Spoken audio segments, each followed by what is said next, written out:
Bonjour, je suis ravi de vous retrouver pour cette nouvelle vidéo d'astrologie dans laquelle nous allons parler des différents transits de cette semaine et je vous expliquerai quelles seront les influences de ces configurations astrologiques pour votre vie de tous les jours afin que vous puissiez aligner plus facilement votre agenda sur ces puissantes influences.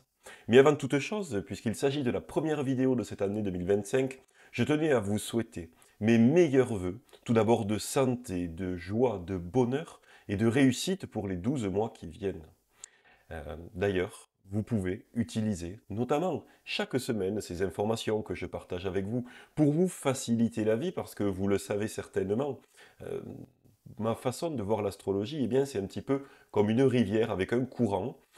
Et il est toujours plus facile de nager dans le sens du courant de la rivière que d'essayer de remonter le courant de cette rivière, auquel cas on peut plus facilement s'épuiser, voire même couler et se noyer, alors que si tout simplement on suit le courant de la rivière pour nager, eh bien de manière beaucoup plus facile on arrive à avancer vers notre objectif.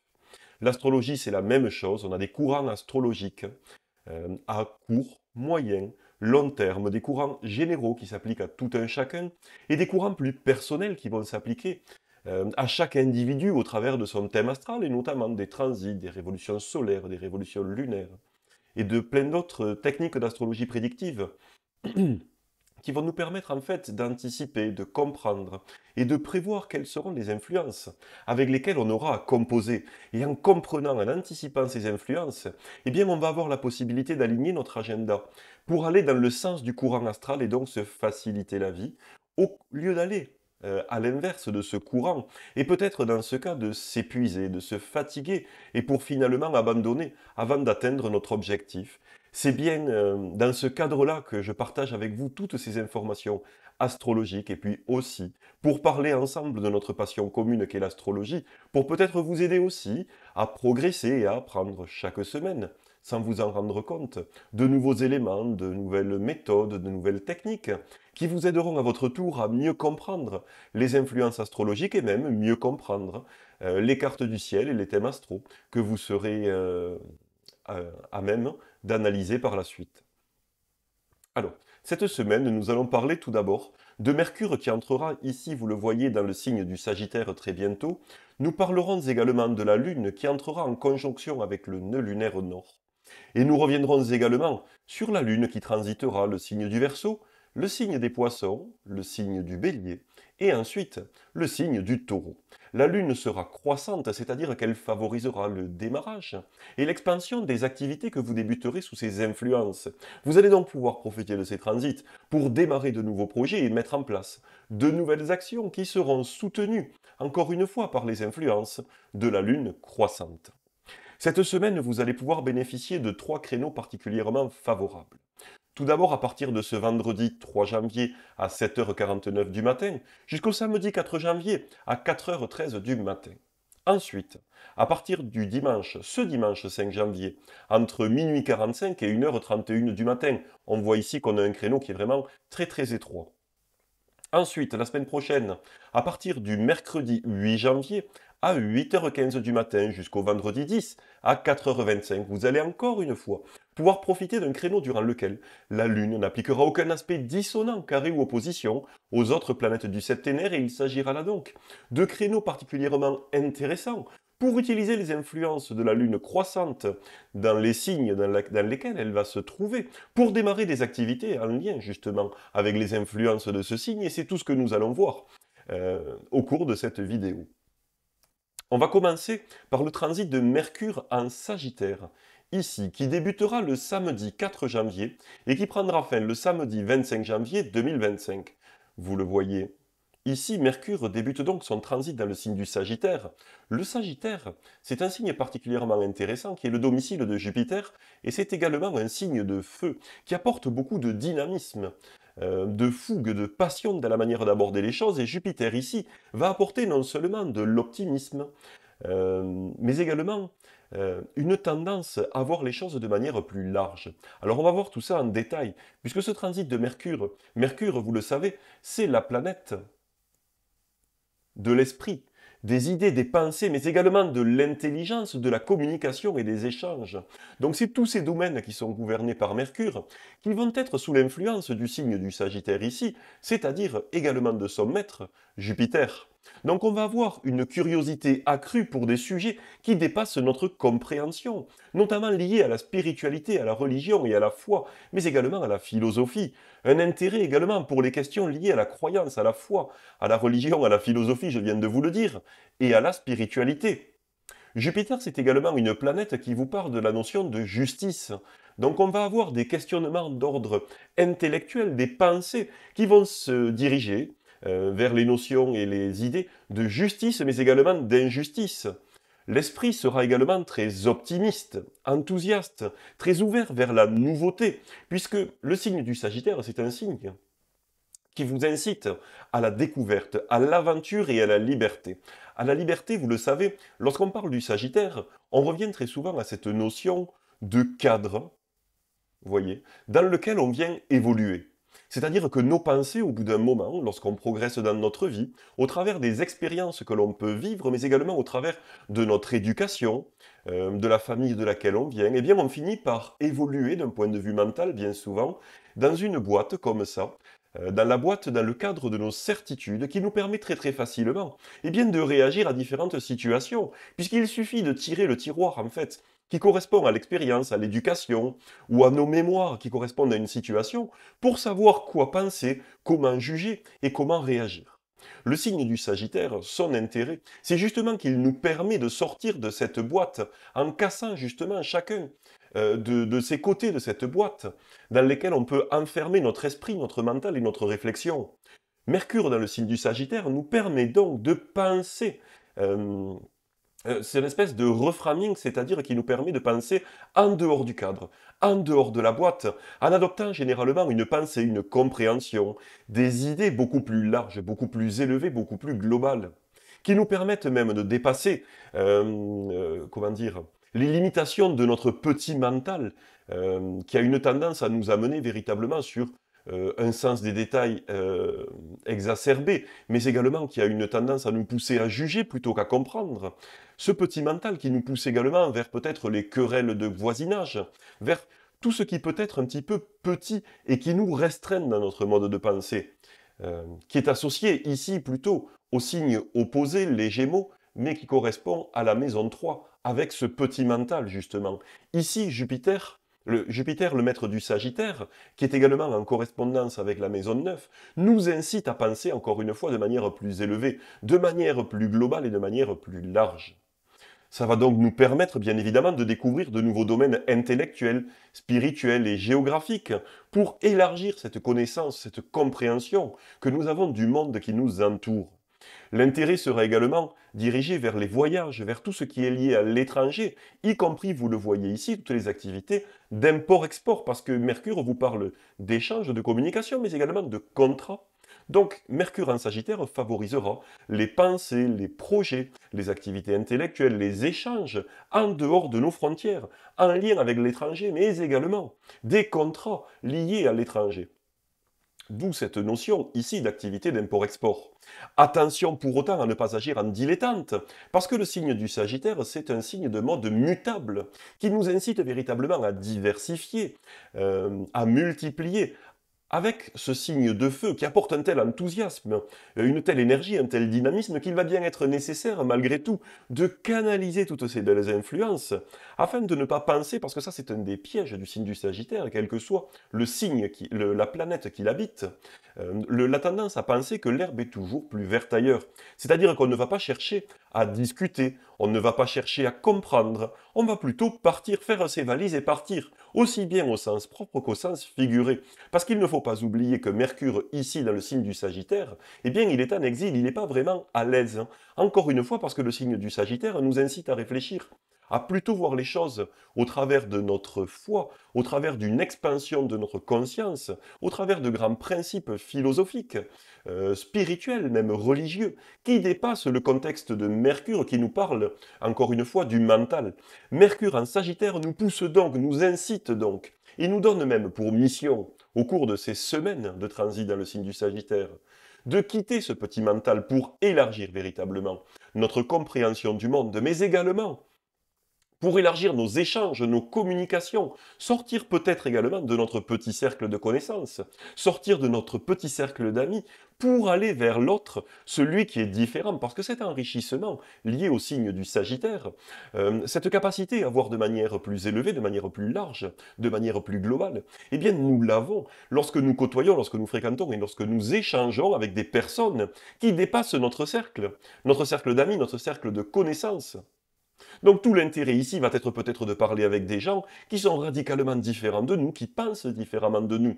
Et il va falloir être capable à ce moment-là de défendre nos idées, bien évidemment, capable de défendre nos croyances, mais sans les imposer comme un missionnaire. Dans un tel cas, par exemple, l'élixir floral du docteur Bach, Verveine, va nous aider à faire preuve d'enthousiasme, va nous aider à partager nos croyances, nos idées, nos pensées, mais sans tomber dans le piège du missionnaire qui nous pousserait peut-être à faire preuve, euh, comment dire, à nous pousser à faire preuve de manque de... Ah ben tiens, je perds mes mots. De tolérance, voilà. Nous pousser à faire preuve d'un manque de tolérance. Donc l'élixir floral verveine, il va nous permettre de faire preuve de tolérance vis-à-vis des croyances, des idées, des pensées des autres, tout en étant capable, malgré tout, il ne faut pas cacher derrière un sourire ce que l'on pense, ce que l'on ressent. Tout l'équilibre ici se trouvera justement dans le fait d'être capable à la fois de vivre nos croyances, nos pensées, notre foi, mais tout en étant capable également de nous ouvrir aux pensées, aux croyances et à la foi des autres. Et c'est en cela que le voyage et l'étranger peut devenir enrichissant, en nous mettant en contact avec des cultures qui sont différentes des nôtres, tout en restant bien évidemment ouvert à ces cultures, en n'étant pas dans le rejet systématique de ce qui ne correspond pas à nos pensées, à nos croyances et à notre foi. Nous avons ici un créneau particulièrement favorable durant ce transit de Mercure dans le signe du Sagittaire à partir du samedi 4 janvier jusqu'au samedi 18 janvier.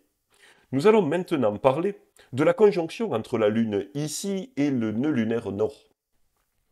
Vous le savez, la Lune, elle transite, elle fait le tour complet du zodiaque en un petit peu plus de 27 jours. Donc c'est-à-dire que tous les mois, la Lune, elle va passer au même endroit dans le zodiaque. Elle va retrouver cette position ici dans un petit peu plus de 27 jours.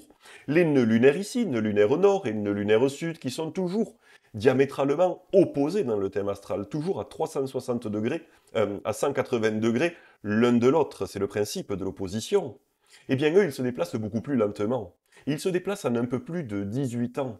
C'est-à-dire qu'ils vont faire un tour complet du zodiaque, retrouver la position exacte qu'ils occupent à l'instant T, en un petit peu plus de 18 ans. C'est-à-dire qu'en 25 jours, ils auront très peu bougé. C'est pour cette raison que chaque mois, la Lune applique tour à tour une conjonction au nœud lunaire nord et au nœud lunaire sud. Ces conjonctions, elles n'affectent pas vos activités courantes. Parce que les transits de la Lune, ils vous parlent de vos activités courantes, de votre humeur, de vos émotions, de vos besoins profonds. Mais ces conjonctions ici, elles ne vont pas affecter vos émotions, vos activités courantes ou votre humeur. Pour autant, l'astrologie traditionnelle, et ça c'est extrêmement important, l'astrologie traditionnelle, elle nous recommande d'éviter de commencer quoi que ce soit d'important et destiné à produire ses fruits dans l'avenir. Typiquement, l'agriculture. Planter une graine, travailler les champs, c'est typiquement une action que l'on réalise dans le but de récolter les fruits dans le futur. C'est une très belle métaphore, mais elle est très juste, dans le sens où les agriculteurs ou les jardiniers qui utilisent la lune pour rythmer, cadencer leurs travaux dans les champs, eh bien s'abstiennent systématiquement de tous travaux dans les champs lorsque la lune est conjointe à l'un des nœuds lunaires. Bien évidemment, on peut appliquer on peut et on doit, si on utilise les transits de l'astrologie pour guider un petit peu notre agenda, notre calendrier, on doit à tout prix éviter d'agir lorsque la Lune est conjointe à l'un des nœuds lunaires pour mettre en place un projet important et qui est destiné à produire ses fruits sur le long terme. Évidemment, les nœuds lunaires sont donc particulièrement importants lorsqu'on se tourne vers l'astrologie élective, qui est la branche de l'astrologie qui nous sert à choisir le meilleur moment pour démarrer un projet important au regard des influences astrologiques. Dans un tel cas, les règles, je vais vous les rappeler. Si vous voulez, vous aussi utiliser la carte du ciel, voyez, comme ça, pour pouvoir choisir le meilleur moment. Sachant que bien souvent, lorsqu'on a quelque chose d'important à démarrer, on n'a pas 10 ans devant nous pour le faire. Donc bien souvent, l'astrologie élective, elle consiste aussi et surtout à éviter d'agir au pire moment. Parce que le meilleur moment, c'est parfois bien difficile, notamment à cause des planètes lentes, comme Jupiter ou Saturne, qui sont rétrogrades pendant plusieurs mois dans l'année, quasiment la moitié de l'année. Donc si par exemple on voulait démarrer quelque chose, une entreprise par exemple, eh bien, on aimerait que Jupiter euh, soit en période croissante.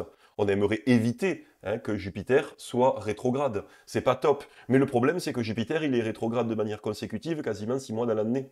Donc si vous devez lancer un projet dans les 3 mois qui viennent et que Jupiter est rétrograde, eh bien il y a de fortes chances que la carte du ciel, au moment où vous allez lancer votre projet, ne soit pas parfaite, qu'elle ne soit pas idéale. Mais à ce moment-là, eh bien, on va chercher peut-être à ce que Jupiter, eh bien, il applique des aspects harmoniques, trigones ou sextiles, avec d'autres planètes. On va chercher à ce que la Lune également, le co-significateur, soit bien configuré, c'est-à-dire qu'il soit fort peut-être dans son domicile, dans le signe du Cancer, en exaltation, en Taureau.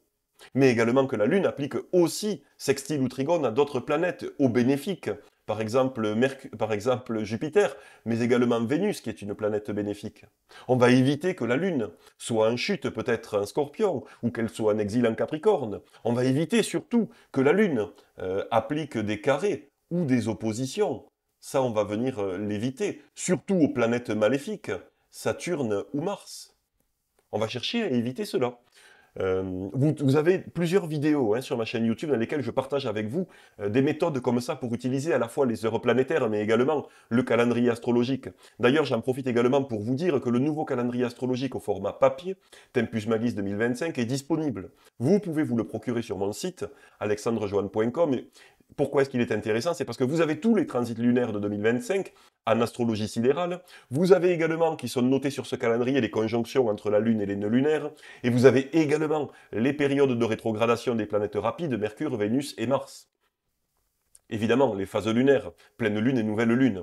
Donc c'est un calendrier, c'est un outil qu'on utilise en ayant en permanence sous les yeux ces influences. Moi, à mon bureau, systématiquement, j'ai ce calendrier qui me permet comme ça, d'un simple coup d'œil, eh bien de voir dans quel signe se trouve la Lune. Essentiel, si elle est en phase croissante, en phase décroissante, est-ce qu'une planète est rétrograde? Est-ce que la Lune, à ce moment-là, est conjointe à une lunaire? C'est extrêmement important, eh bien, pour pouvoir aligner notre agenda personnel, professionnel, sur les influences astrologiques, encore une fois, pour rejoindre cette idée du courant, de la rivière, d'agir toujours dans le courant du sens astral, du sens astrologique, des influences astrologiques, pour se faciliter la vie et pour pouvoir atteindre nos objectifs, nos buts, de manière plus facile, avec moins d'efforts, mais surtout avec moins de résistance, avec moins de tension, avec moins de difficultés. Les nœuds lunaires, ils sont particulièrement importants, et c'est ce dont je vais vous parler maintenant, parce que ce mois-ci, au mois de janvier, pour le début de l'année, eh bien, je vais remettre à l'honneur ma formation, le 3e volet de la formation Astro Sketching, qui est dédié justement à l'astrologie karmique, qui permet de comprendre et interpréter l'axe des nœuds lunaires. L'astrologie karmique, c'est une perspective fascinante de l'astrologie qui va vous parler des incarnations successives. C'est pour cette raison ici que vous avez cette petite chaîne. Parce que on a bien souvent tendance dans notre vie à considérer que notre vie, c'est un petit peu tout. D'ailleurs, les influences du Sagittaire, avec ce Mercure en Sagittaire, nous permet un petit peu de lever les yeux au ciel, par exemple, en regardant les étoiles, en regardant quelque chose qui nous rappelle que nous ne sommes pas grand-chose, que nos petits problèmes, bien souvent, qui peuvent occuper la majeure partie de nos pensées, de nos journées, et peut-être même de nos ruminations mentales, de nos nuits, en nous empêchant de dormir, et bien dès lors qu'on a ces influences du Sagittaire, et Mercure en Sagittaire vous aidera à cela, à prendre conscience finalement que nous ne sommes pas grand-chose sur Terre, nous ne sommes pas grand-chose, encore moins dans l'univers. Et cette vision de l'astrologie karmique nous rappelle que, voyez, une vie de notre naissance à notre mort actuellement, c'est un des maillons de cette chaîne. Mais qu'il existe bien d'autres maillons avant notre incarnation, bien d'autres vies, vous le voyez ici, qui ont pu se dérouler dans le temps. Vous voyez tous ces maillons, toutes ces vies qui se sont déroulées avant notre incarnation actuelle. Ils ont des conséquences et ce qu'on appelle le karma. Le karma, sa traduction, ça pourrait être action. Et c'est-à-dire qu'aujourd'hui, dans la vie que nous avons, que nous venons incarner sur Terre, parce que il faut véritablement voir que d'un point de vue de l'astrologie karmique, lorsque nous nous incarnons dans notre vie, dans une vie, vous voyez, dans un des maillons de la chaîne ici, eh bien nous venons mener une expérience.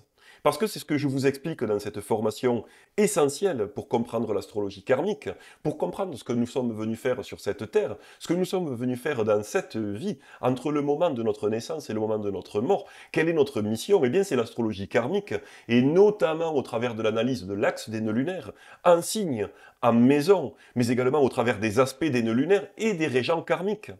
Ça va nous permettre de comprendre quelle est notre mission, à la fois qu'est-ce que nous avons hérité de notre passé, de nos vies passées, de nos vies antérieures. Ça va tourner autour du nœud lunaire sud. Mais également, grâce au nœud lunaire nord, nous allons pouvoir voir quelle est la direction à prendre, dans quelle direction aller, quels sont les comportements à mettre en place, à développer, à faire naître dans notre vie, pour avancer vers la réalisation et vers l'épanouissement, c'est-à-dire vers la mission de notre incarnation. De manière, d'une certaine manière, à pouvoir intégrer ce que nous sommes venus apprendre et pouvoir passer ensuite à la vie suivante avec encore une nouvelle mission et de nouveaux apprentissages. On pourrait tout à fait comparer ça à l'école. Chaque début d'année, quand vous rentrez dans une classe, eh bien vous rentrez grâce aux acquis des classes passées. Imaginons qu'on parle par exemple du collège, qu'on parle par exemple d'une entrée dans la classe de la 5e. Eh bien vous entrez en 5e parce que vous avez les acquis de la 6e, du CM2, du CM1, du CE2. Je ne vais pas vous faire toutes les classes comme ça, du primaire et de la maternelle. Vous arrivez en 5e avec un programme à acquérir, à apprendre, à faire vôtre, à intégrer. Et qu'est-ce qui se passe si vous n'intégrez pas ce programme? Eh bien, vous redoublez, tout simplement. C'est-à-dire que vous refaites la même classe. Et si vous arrivez à acquérir ce programme, eh bien, vous passez de la 5e à la 4e et ainsi de suite. Nos vies, la succession de nos vies successives, ça fonctionne un petit peu comme ça. On arrive dans cette vie avec une mission à accomplir, avec un passé représenté par le nœud lunaire sud, encore une fois en signe, en maison, en aspect, au travers des régents du nœud lunaire sud. On va pouvoir comprendre tout ce que nous avons hérité de nos vies passées, ce sur quoi on va pouvoir s'appuyer, mais également les schémas toxiques, négatifs, délétères, qui nous poussent parfois à vivre en boucle certaines expériences dans cette vie, en se disant, mon Dieu, je ne comprends pas, j'ai ça systématiquement qui m'arrive dans ma vie, je n'arrive pas à en sortir. L'astrologie karmique, elle nous permet de comprendre. Pourquoi est-ce qu'on tombe dans ces cycles? Pourquoi est-ce qu'on tombe dans ces schémas récurrents, bien souvent négatifs, délétères pour nous? Que ce soit sur le plan relationnel, personnel, professionnel. Ça nous aide à comprendre les obstacles. Parce que si on ne les comprend pas, ces obstacles, eh bien, ils vont se représenter systématiquement dans notre vie, souvent de manière beaucoup plus forte, jusqu'à arriver à des problèmes beaucoup plus importants, parfois même de l'ordre de la santé, qui pourra être affecté par ce type de problème. Parce que le tout de l'astrologie karmique et de la dimension karmique de l'astrologie, c'est de comprendre que nous sommes venus là pour expérimenter dans la matière, sur Terre. Une fois que nous expérimentons, on prend conscience des choses. Et une fois que l'on a pris conscience, on peut avancer sur le chemin de l'évolution et de la transformation, vers le nœud lunaire nord ici. Si on est dans un schéma répétitif et qu'à aucun moment on ne prend conscience, eh bien si on ne prend conscience à aucun moment, on ne peut pas apporter les changements et les transformations qui permettront de sortir de ces schémas ou de ces cycles répétitifs, délétères, négatifs dans notre vie. C'est tout l'intérêt de l'astrologie karmique et de la compréhension de l'axe des nœuds lunaires dans votre thème astral. Parce que les nœuds lunaires dans le thème astral, ils révèlent à la fois votre passé karmique, mais également les bagages actuels avec lesquels vous arrivez dans cette vie. L'inné, ce qui est inné, en comparaison de l'acquis, ce sera ce que vous allez développer pour aller vers le nœud lunaire nord. Vous allez pouvoir, comme je vous l'ai dit, identifier des comportements hérités de vos vies antérieures, souvent ancrés dans des schémas négatifs, mais vous pourrez, au travers du nœud lunaire nord, comprendre votre mission de vie. Grâce à l'analyse de cet axe des nœuds lunaires, vous pourrez apprendre à éviter les pièges des excès et des habitudes nocives des vies passées. C'est donc un puissant outil de coaching, à la fois pour soi-même, pour mieux se comprendre, pour avancer sur ce chemin justement de la compréhension, de l'évolution et de la transformation pour aller vers la réalisation et l'épanouissement, mais également si vous êtes, vous allez pouvoir utiliser ça pour les autres, pour vos proches, votre famille, enfants, amis, conjoints, mais également si vous êtes dans une activité ou si vous prévoyez de vous lancer, de développer une activité d'aide, de soins, de coaching, peut-être même d'astrologie, qui sait. Eh bien, vraiment, c'est une formation qui est indispensable. Alors indispensable, rien n'est indispensable, j'aime pas dire ça, c'est faux. Rien n'est indispensable. Mais qui est particulièrement utile en tout cas, pour nous aider nous-mêmes et pour comprendre les autres. Extrêmement important. Évidemment, la découverte des maîtres des nœuds lunaires, les régents karmiques, de leurs aspects dans le thème astral, c'est quelque chose de très important. Dans la mesure où je remets à l'honneur cette formation, ce mois-ci, vous allez pouvoir y accéder dans les meilleures conditions, c'est-à-dire avec la même réduction que j'ai appliquée lors du lancement de cette formation, qui a été un véritable succès d'ailleurs. Alors, si vous avez déjà acheté cette formation, ce qui est bien possible, parce qu'il y a pas mal de monde qui était intéressé par cette formation, si vous l'avez déjà, eh bien ce passage de cette vidéo sera peut-être l'occasion pour vous de vous replonger dans cette formation, de vous y remettre en ce début d'année, pour avancer, progresser sur le plan de l'astrologie karmique. Et si vous n'avez pas encore accédé, si vous n'avez pas encore acheté cette formation, eh bien cette promotion, cette remise à l'honneur en ce début d'année, eh bien va vous permettre d'y accéder encore une fois dans les meilleures conditions, dans les jours qui viennent, puisqu'évidemment cette promotion est limitée dans le temps. Et vous pouvez donc accéder directement sur mon site, vous avez le lien en description de la vidéo, à cette formation, pour pouvoir la démarrer dans la mesure où il s'agit d'une formation en ligne, immédiatement, dès lors que vous aurez rempli le formulaire. On va maintenant passer au transit de la Lune cette semaine. De la Lune dans le signe du Verseau, vous le voyez ici, qui débutera le vendredi 3 janvier à 7h49 et qui prendra fin le dimanche 5 janvier à 11h36. La Lune dans le signe du Verseau, eh bien ça favorise tout particulièrement le changement, parce que le signe du Verseau, c'est le domicile principal de Saturne, mais c'est le domicile secondaire d'Uranus. Donc on a un très grand besoin de liberté et d'indépendance avec ce transit. Ça va vous pousser, ça va vous aider justement, la Lune croissante dans le signe du Verseau, ça va vous aider à sortir des sentiers battus justement, pour faire entrer la modernité, la nouveauté, l'innovation dans votre vie, pour sortir de votre zone de confort. De la même manière, le signe du Verseau, c'est aussi le lieu d'exil du Soleil, ce qui va vous aider à mettre de côté votre ego, ce qui va vous aider à mettre de côté votre volonté d'être remarqué, de briller, avec une capacité donc particulièrement intéressante de vous investir sur le plan collectif dans une activité de groupe, investir votre énergie, votre dynamisme, votre volonté au profit d'un projet collectif, en mettant de côté ce que l'on peut parfois ressentir de façon tout à fait naturelle, c'est l'envie d'être mis en avant. La Lune en Verseau vous aide justement à éliminer ce comportement pour vous investir dans un projet collectif. Bien évidemment, la Lune en Verseau favorisera tout ce qui est en lien avec les activités, avec des amis, les connaissances, discuter, sortir, échanger sur vos idées, puisqu'on est sur un signe d'air qui va donc favoriser une approche mentale, une approche au travers de la pensée et de l'esprit. Ce transit de la Lune croissante en Verseau favorise donc les activités associatives en groupe ou avec des amis. On a également, dans la mesure encore une fois, où on met de côté le Soleil, l'ego. Le Soleil est en exil en Verseau. Ça développe l'altruisme, mais c'est un altruisme qui est basé, signe d'air, sur les idées. Des idées humanistes, humanitaires, universalistes même. Bien évidemment, on a cette notion de Saturne. Alors on pourrait imaginer que le domicile de Saturne, le Verseau, soit très paradoxal. Parce que Saturne, c'est la notion de charge, de poids, de responsabilité, de réalisme, de continuité, mais également le double domicile avec Uranus, qui est la rupture, le changement, l'innovation, la modernité, la liberté et l'indépendance. Eh bien, en fait, ce signe du Verseau, il nous permet tout simplement de comprendre quelle est la véritable définition de la liberté. La liberté, ce n'est pas l'absence de règles, ce n'est pas l'absence de contraintes, ce n'est pas l'absence de responsabilité. La liberté, c'est de choisir en conscience, librement, quels sont les poids, les charges, les responsabilités, les règles, les normes auxquelles on souhaite, auxquelles on désire se soumettre, auxquelles on accepte de se soumettre, en toute liberté.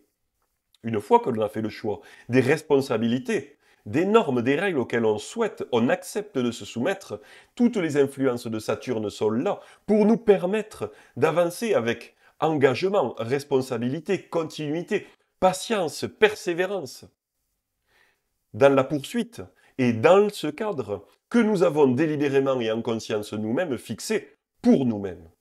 Voilà quel est le message du signe du transit de la Lune dans le signe du Verseau, pardon. On a donc cette notion d'équilibre entre liberté individuelle et responsabilité. Responsabilité à la fois individuelle mais également collective.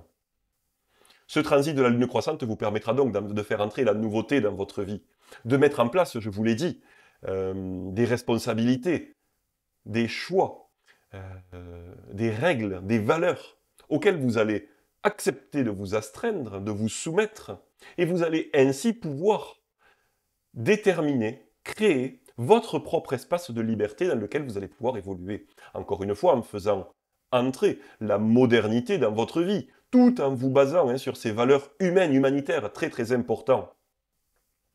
Vous allez bien évidemment pouvoir sortir de votre zone de confort pour créer, pour mettre en place ce nouveau cadre autour de vous.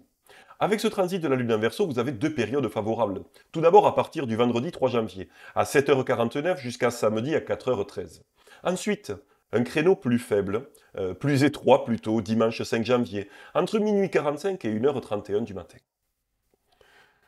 On va maintenant parler ici du transit de la Lune, dans le signe des Poissons, à partir de dimanche à 11h36 jusqu'au mardi 7 janvier à 14h53. Alors le signe des Poissons, c'est très intéressant parce qu'on est dans un signe d'eau qui va vous parler. La Lune dans un signe d'eau, ça renforce considérablement les émotions, la sensibilité, la réceptivité, à tel point que vous pourriez même vous sentir hypersensible, très influençable vis-à-vis des gens, des idées, des influences extérieures. Même un risque de faire preuve de susceptibilité. Donc la Lune en Poisson, elle renforce cette sensibilité, cette intuition, cette réceptivité. Vous allez d'ailleurs pouvoir en profiter pour démarrer de nouveaux projets, parce que la Lune, elle est toujours croissante durant son transit en Poisson. Vous allez donc pouvoir en profiter pour démarrer de nouveaux projets qui vont s'appuyer sur votre sensibilité, votre intuition, votre inspiration et votre réceptivité. Le besoin évidemment de vous entourer de bienveillance, parce que vous allez être tellement sensible et réceptif à cet environnement autour de vous, que vous pouvez avoir tendance à vous enfermer en vous-même ou à vous évader dans le rêve, peut-être même en vous aidant de certains produits, légaux ou illégaux, attention. Le signe des Poissons nous parle de tout ce qui altère justement l'idée, le jugement, l'esprit, donc y compris de tous les produits, légaux ou illégaux, que vous pourriez peut-être utiliser ou avoir la tentation d'utiliser pour vous évader d'un monde qui ne vous convient pas. Non, attention, dans ce cas, préférez peut-être l'élixir floral Walnut, qui va vous isoler des influences extérieures pour véritablement vous connecter. Parce qu'ici, on est sur le domicile de Jupiter, tout comme le Sagittaire, mais également le domicile de Neptune. Donc ce transit de la Lune croissante dans le signe des Poissons, il va vous inciter à utiliser justement votre sensibilité, votre intuition, et à mettre de côté votre mental, parce que Mercure, la planète de l'esprit, du mental, de la réflexion, il est à la fois en chute et en exil en Poisson. Donc ce mental, il sera totalement mis de côté durant ce transit au profit de vos émotions, de votre sensibilité, de votre intuition et de votre réceptivité. Alors vous allez pouvoir en profiter pour vous lancer dans des activités artistiques, pour suivre un petit peu ce que vous avez envie de faire, vous détendre, vous balader au bord de l'eau, en forêt, dans le calme et la tranquillité pour vous ressourcer peut-être. Vous allez également pouvoir profiter de ce transit pour démarrer un projet pour vous, sur le court ou long terme, peu importe, en lien avec la spiritualité, avec la religion. Peut-être même prévoir juste ce transit de quelques jours de la Lune en Poisson pour prévoir des activités de voyance, de médiumnité, de méditation, des exercices de développement psychique par exemple. Également, parce que la Lune en Poisson, elle renforce votre compassion, votre empathie, mais également la tentation de vous dévouer. Attention à ne pas tomber dans le piège du sacrifice dans ce cas-là. Mais vous allez pouvoir profiter de ce transit pour mettre en place une activité d'aide ou de soins vis-à-vis de celles et ceux qui en ont besoin. Enfin, c'est également un transit très intéressant pour la créativité, l'art et, je vous l'ai dit, la spiritualité. Bien évidemment, cette grande perméabilité vis-à-vis des influences extérieures, elle pourrait vous générer, parce que vous allez être un petit peu comme une antenne, capter un petit peu tout ce qui se passe autour de vous, aussi bien sur le plan des ambiances qu'au plan énergétique, qu'au plan subtil. Vous pourriez bien ressentir des peurs mal définies, des angoisses. Et bien dans ce cas, ce sera l'élixir floral Aspen qui va vous aider justement à surmonter ces peurs et ces angoisses. Durant ce transit de la Lune en Poisson, vous allez pouvoir profiter d'un créneau favorable, ce mardi 7 janvier, entre midi et midi 22, créneau particulièrement étroit. Ensuite, la Lune entrera dans le signe du Bélier ici. Les influences seront radicalement différentes à partir du mardi 7 à 14h53 jusqu'au jeudi 9 à 17h51.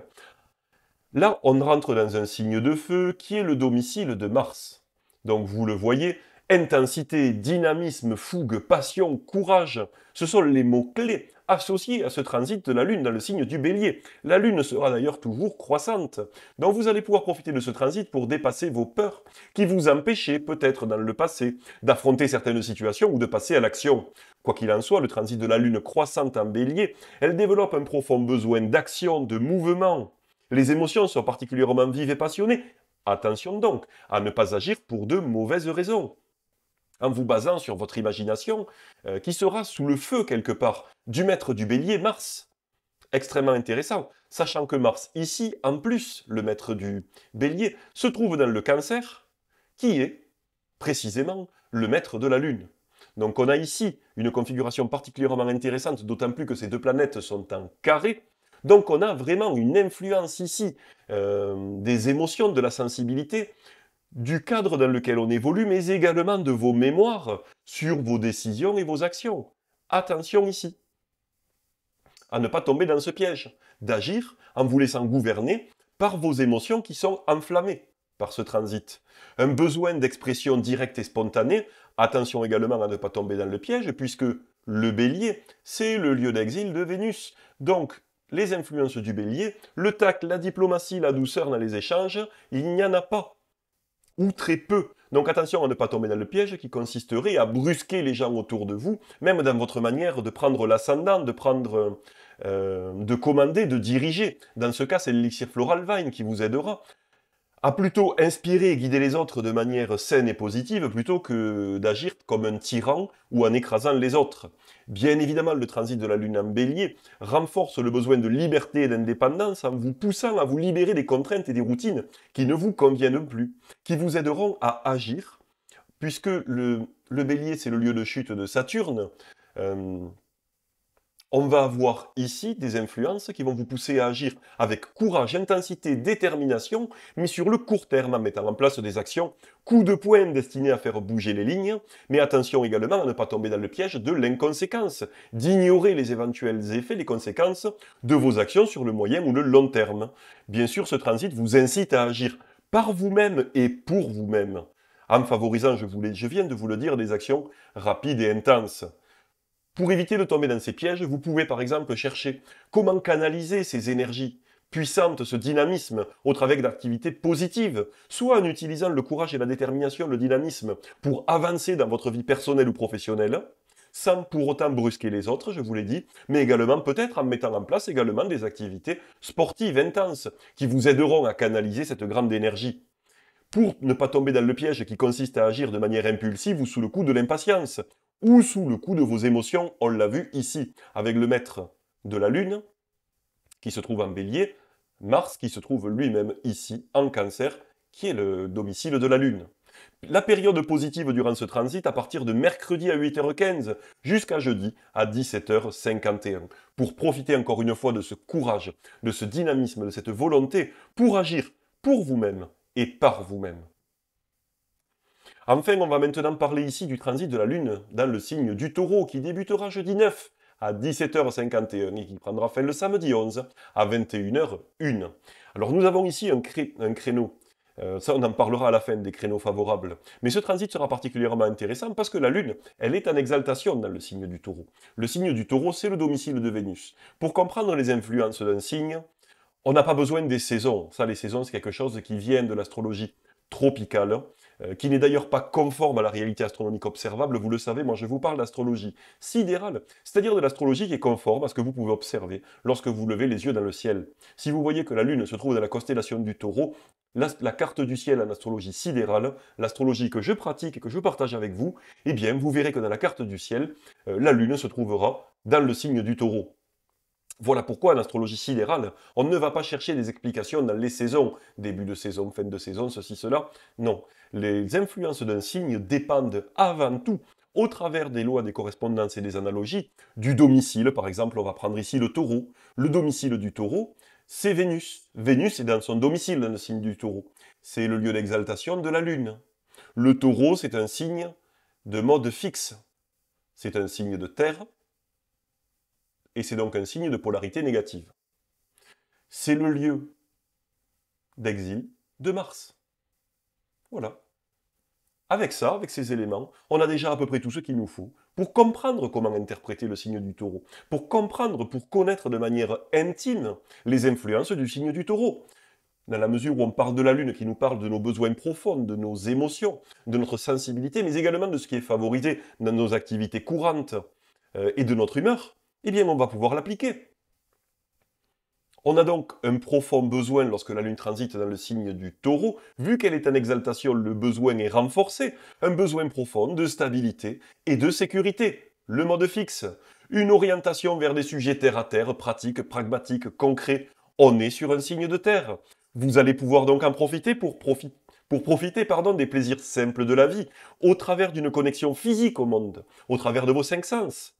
Vénus, les plaisirs, les cinq sens, la terre. Donc, profiter d'une balade dans la forêt, de jardiner, de mettre les mains dans la terre, mais également au travers d'un bon repas ou d'une approche plus sensuelle dans vos relations sentimentales, puisque le taureau est le signe le plus sensuel du zodiaque. Vous allez également pouvoir en profiter pour mettre en place des activités créatrices ou artistiques, concrètes, avec une production justement d'œuvres concrètes, tangibles, la peinture, la sculpture, le modelage, les loisirs créatifs. Vous voyez, on associe ici les influences de Vénus, art, beauté, création, avec le signe de terre, des réalisations concrètes, tangibles. Vénus, c'est également le significateur de l'argent. Donc vous allez pouvoir mettre en place une réflexion sur des investissements financiers destinés à renforcer votre sécurité ou votre confort matériel sur le long terme, avec des projets nécessitant de la patience, de la persévérance. On retourne ici sur le mode fixe. Vous voyez ici Jupiter qui vous parle d'expansion, de réussite, mais également de chance, de facilité dans les domaines que vous abordez. Eh bien, Jupiter dans le signe du Taureau, ça pourrait aussi sembler paradoxal avec ce côté très fixe du signe du Taureau. Mais Jupiter en Taureau, il vous incite justement à vous épanouir, à vous réaliser dans cette fixité, c'est-à-dire au travers d'une croissance, certes lente, mais continue, pérenne, en utilisant justement la persévérance, la patience pour avancer vers la réalisation concrète, tangible de vos objectifs. Voilà ce que signifie ici Jupiter dans le signe du Taureau. On a donc un équilibre nécessaire entre la stabilité d'une part et l'épanouissement d'autre part, avec une tendance bien évidemment pour se sentir plus sécurisé encore, aussi bien sur le plan sentimental Vénus que sur le plan financier et matériel, encore une fois Vénus, mais également la dimension signe de terre, à renforcer la possessivité, la jalousie, l'attachement, aussi bien aux possessions matérielles qu'à nos relations amicales, sentimentales, qu'aux gens que nous aimons. Donc ce transit va également nous aider à mettre en place une nouvelle approche peut-être, en laissant plus libres les gens que nous aimons, en se détachant peut-être de nos possessions matérielles qui nous empêchent d'avancer, qui nous empêchent de nous transformer, qui nous empêchent de saisir la nouveauté ou les opportunités qui se présentent dans notre vie. Cet équilibre important entre le besoin de sécurité et l'envie d'avancer dans notre vie, le renforcement bien évidemment de la flexibilité pour éviter ce piège de la stagnation, de l'inertie. Travailler sur cette notion de possessivité, d'attachement excessif, évidemment, en accordant une plus grande place à la liberté. Vous voyez, lorsqu'on parle de liberté dans le cadre, par exemple, des gens que l'on aime, amis, famille, mais également, surtout, sur le plan sentimental, amoureux, on a Vénus ici en Verseau, qui incite, encore une fois, sur le plan sentimental, à travailler sur cette dimension de l'attachement, et surtout, à cette dimension d'être capable de laisser l'autre libre et nous-mêmes d'être libres dans nos relations pour ne pas tomber dans les pièges de la dépendance ou de la codépendance à l'autre. Durant ce transit, vous allez pouvoir profiter de deux périodes favorables. Tout d'abord à partir de jeudi à 17h51 jusqu'à vendredi à 4h25, puis le samedi 11 janvier entre 14h33 et 20h43. Voilà, on a maintenant fait le tour des informations astrologiques de ce week-end et de cette semaine. J'espère que ces informations vous seront utiles. On est reparti un petit peu dans les digressions. Dites-moi en commentaire si ça vous intéresse quand on sort un petit peu de l'analyse du transit pour aller sur des concepts astrologiques un petit peu plus pointus, qui, je l'espère, nourrissent également votre compréhension, votre connaissance, votre culture astrologique pour vous aider, à votre tour, à mieux comprendre l'astrologie et à réaliser vous-même. Parce que c'est ça le but ultime de toutes ces vidéos, de mes formations, de ce que je partage avec vous. L'idée, le but ultime, c'est de vous permettre vous-même de progresser, d'avancer dans l'astrologie, dans cette passion commune que nous avons, l'astrologie, et pour vous permettre, bien évidemment, à votre tour, d'être capable, de manière totalement autonome, de comprendre, d'analyser et d'interpréter n'importe quelle carte du ciel, aussi bien en transit qu'un thème astral. Ou une synastrie, peut-être, pourquoi pas, révolution solaire, lunaire.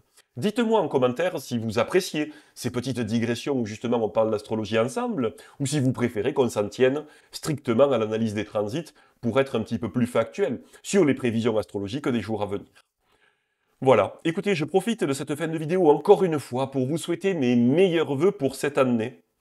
Que vos souhaits les plus chers se réalisent vraiment du fond du cœur, c'est ce que je vous souhaite. Et maintenant, il ne me reste plus qu'à vous dire un très bon week-end, une très belle semaine, et à très vite pour de nouvelles informations astrologiques. Bye!